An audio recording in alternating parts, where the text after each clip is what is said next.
What's up mga ka-20s? Welcome to my first, hindi makita yung daliri ko, first snow vlog!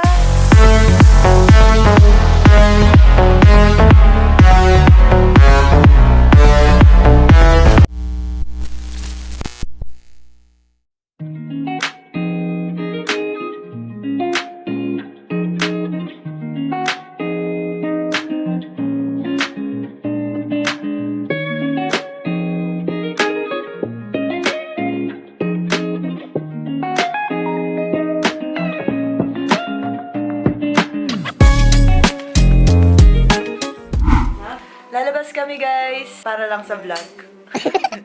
I will show you the snow.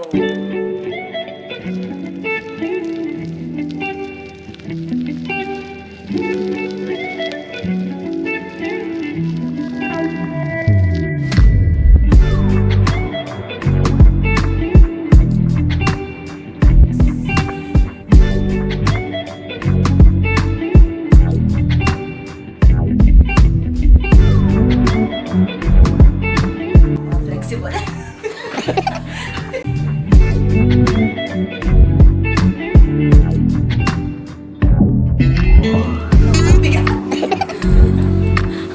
Hindi ka naman lalamigin. So it has zippers. Kesa lamigin ka.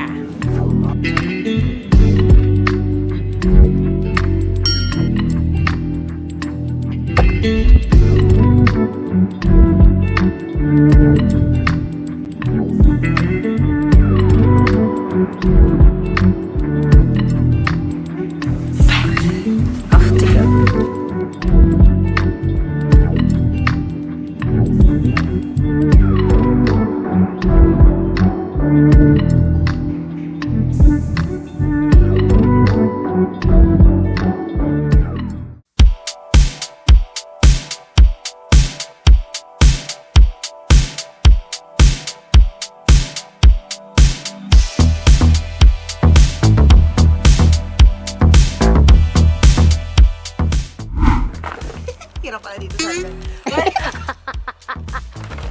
So first reminder pala sa mga tao dyan na nandito sa Canada, be careful always sa hagdan nyo kasi medyo madulas siya at delikado.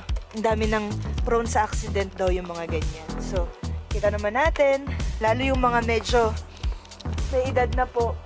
At ayun pa pala ho, yung Yeah. mga patusok na Delikado yun. yan. Pag nahulog, i-ano mo pa. Icicle? Paan tawag dyan? Ewan ko. Hindi ko alam.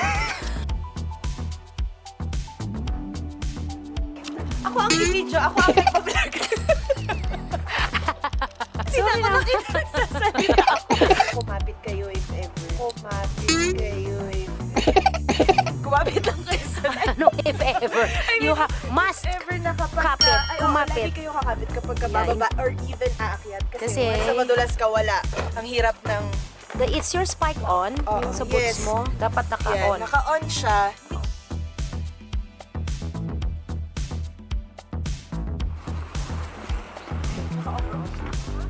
Cute nila, no? Cute ng mga bata.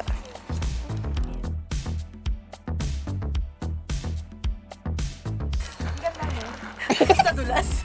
Hindi ako madudulas kasi, right? Welcome. Ayan na, ayan na yan. So, ayun, pupunta lang kami dun sa park na gusto ko. Ay! Bundok. Cute to. Ay, yun yung cute. Ay, ito mo. Nakita ko yung upuan na to. Inupuan niya na po. Ang ganda sana kanina. Ito na lang. Parang perfect na perfect yung pagkakabagsak ng yelo. Ayan o. Parang siya marshmallow. May malaking bundok dito. Videoan natin. And so guys, sa mga parking areas like this is a big parking area. Tapos usually, dyan din tinatambak yung parang pwede, hindi ka malalaglag. Oh, parang bata lang. Para kang 20 years old. Hala, nasa taktak na siya.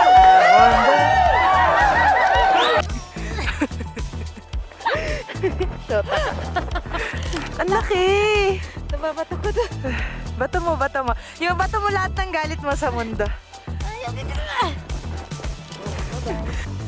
Ayaw kita na. Para kami si ano, yung pinapanood ko ngayon, Attack on Titan. Pa-sunset na. May parang bundok na siya. Dito kasi tinatambak yung mga lahat ng snow na kinukuha along the sidewalk. Yes. Tinanggal nila yung sa parking, tatanggalin nila yung ihako tractors. Tapos itatambak nila dito sa gilid. Natutunaw kapag maaraw or hindi nagsusnow for 1 week or more than that. Kasi guys, yung snow hindi naman siya everyday, 'di ba? So pwede siyang laruan ng mga bata or ng mga adults na isip bata.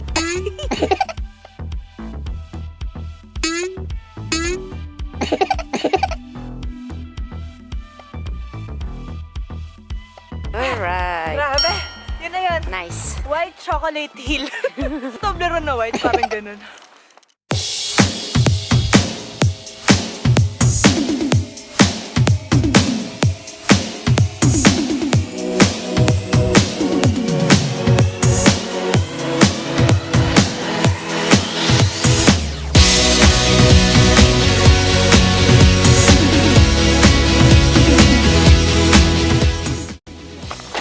Itong mga to, guys, yan. Oo, madulas yan. Yan yung mga sangkap sa halo-halo. Charot. Parang pwede pang halo-halo no? As I've said earlier, guys, ang snow, hindi naman everyday nagsusnow. Para lang din siyang ulan. So, meron ding tinatawag na snow storm. At selected days lang yun. Usually, once, twice a month, no, ma? Snowstorm. No, yeah, depende na. Wala. Ano lang. Bihira lang. Hindi siya araw-araw. So itong mga tong naipon sa gilid namin, Galing. sa kalsada yan galing. Or dito Tapos din, sa isang linggo, this week actually thrice yata nag-snow. Hindi rin siya tuloy-tuloy na all day magsusnow 24/7. Hindi rin naman ganun. Minsan 1 or 2 hours lang. Tapos titigil din. Tapos babalik, ganun. Basta imagine niyo na para lang siyang ulan. Ganun. Kasi noong una medyo, ang tingin ko lang sa snow, masaya, maglalaro, ganyan. Along the time na ma-experience mo na dito ka titira, marami kang kailangan malaman para maging safe ka at hindi ka mamatay. Ay, madulas. Matay agad. Pwede dulas muna. Pagka mag-stay kayo sa labas, even just 5 to 10 minutes, pagka pasok nyo ng bahay, matik meron na kayo agad sipon or tumutulong liquid sa ilong nyo. So, lagi kayo magbaon ng Kleenex or tissue. Maganda na sa... Yan. Hindi. Lagi kayo magbaon ng tissue para pagkapasok nyo sa indoor, ready kayo magpunas sa ilong, di ba?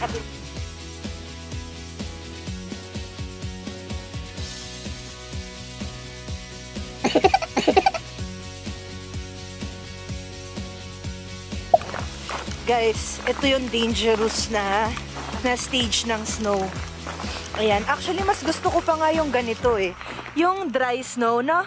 Kasi hindi madulas, pero kapag ka ganito yung color niya, obviously madulas siya. Para siyang isang malaking skating rink. Imagine that. So, kapag nagkaganito siya usually kapag ka nagtutunaw, no? Yeah. Kapag ka matagal na hindi nag-snow ulit, mas maganda pa mapatungan ulit ng ganitong layer.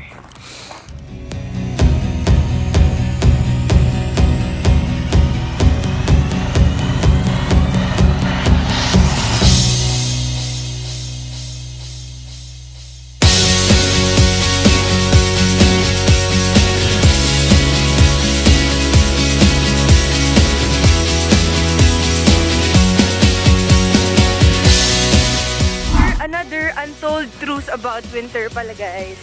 Hindi nyo muna kailangan ilagay agad sa ref yung mga ulam nyo. Kasi matagal siyang mapapanis. Kasi malamig ang panahon, di ba? Kahit yung kanin matagal masira, di ba ma? So medyo... Oo, parang na-ref na rin siya. And ayun pala about the heaters. Don't forget na i-turn on lang siya at taasan nyo lang siya kapag malamig na talaga. Kasi medyo magastos din yun sa kuryente, no? Kung napapansin nyo pala, guys, mas mabilis kayong magutom pag winter. Kasi, mas gumagamit ng energy yung katawan mo. Kasi kailangan niyang maglabas ng body heat. 'Di ba? Kasi nga, mas malamig. So, nakaka-stimulate daw ng appetite yun. Kaya pag winter, pansinin nyo, mas mabilis kayong ma-hungry. Ma-hungry? Konyo. Lapit na po ang sunset. It's 4:30. Mamadali na kami. Kasi mag-sunset na. Nagmamadali ang mga awat na to. Alam mo yung awat, ma? Ang tao. Ang mga awat na to. Takbo po, takbo sa snow. It's awat. Ang ganda ng awat na to. It's awat. Oh, 80 kasi. Balikat ng tao. para sa vlog. Yan, ganda ko. Ito na yun. Ito na yung park.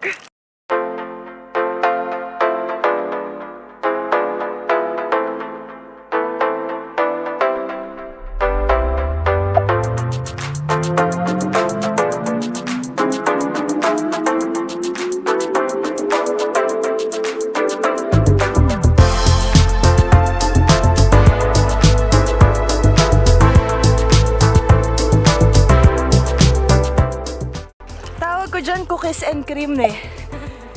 Diba? Kasi para siyang... Lalo na yun, oh. Para siyang cookies and cream. Nasa gitna, look. Cookies and cream trees. Hello guys! Nandito tayo sa Osisco Park. So this is my favorite spot. Ito yung favorite spot ko dito. Nung summer, pag nagja-jogging ako, hanggang dito lang ako. Kasi parang sakto siyang 15 to 18 minutes galing sa bahay natin. So para ka na rin nag-cardio, tapos babalik ka sa bahay, parang naka 30 minutes ka na rin, diba? Ang ganda nung area na to. Kasi malawak siya, tapos kita yung sunset sa likod. Usually nandito siya eh, pero since winter, napunta siya doon. Napunta siya doon. Di ba ganun yun? Yeah. Hala, sarap umigo. Grabe na pagod ako. Anyway guys, another thing na gusto kong sabihin to everyone is kapag ka winter, I'm not sure kung may nakapag-warning na sa inyo, pero sobrang magdadry yung skin nyo. So kailangan nyo ng moisturizer always. At lagi Crack din. nagka-crack din mismo yung lips. So, ang nilalagay namin, personally, ang nilalagay namin ni Mama, petroleum jelly. Meron kaming maliit para always nasa bulsa lang namin. Hindi ko dala ngayon, nandun sa bag. Para hindi mag-dry yung lips. Tapos, ang nilalagay ko sa face ko, personally, for moisturizer ay CeraVe. Ako naman, Cetaphil. Cetaphil nilalagay mo? Yes. Okay. So, nilalagay ko siya sa buong face ko. Nire-reapply ko siya after 4 hours or after 3 hours. Depende kapag feeling ko nagda-dry na naman siya. Always. Tsaka nagba-bio oil ka pala, no? Para Yeah. hindi rin dry. Another one tip yun, Tsaka ang guys. bio oil mainit sa katawan. Oo. Always, mas doble, I think, yung skincare nyo. Pero kahit malamig, at kahit feeling nyo parang ano yung araw, so parang wala namang effect sa skin, meron pa rin, so mag-sunscreen pa rin kayo. Basic skincare pa rin yun. Yung facial wash, sunscreen, and moisturizer, yung tatlong yun. Huwag nyo na alisin yun. I think isa yun sa importanteng skincare for healthy skin. Kala mo healthy yung skin ko. At pa rin yung mga pimple marks ko, hindi na nila ako iniwan. Ayan ang winter sa Canada. So, masaya siya, honestly, kung ma-enjoyin mo talaga at hanap ka ng ways para ma-enjoy. Pero marami rin siyang struggle. Don't ever forget to keep warm. For sure, may isip nyo naman yun. Pero yun, huwag nyo lang kalimutan yung mittens nyo, yung hat nyo, and magsuot ng makapal na jacket. Check nyo muna yung temperature bago kayo lumabas para alam nyo kung ano yung susuotin nyo. Kasi may mga mas manipis pa dito eh. Dun sa mga nabibigatan sa mga ganitong jacket, meron pang mga mas manipis for negative 10 pa ba? Negative 1, negative 2, ganyan. Pero itong jacket na to, good siya for until minus 30. 20, 30, Minus yes. 20, minus 30. Kasi dito sa Rouen, umaabot ng minus 40. 40.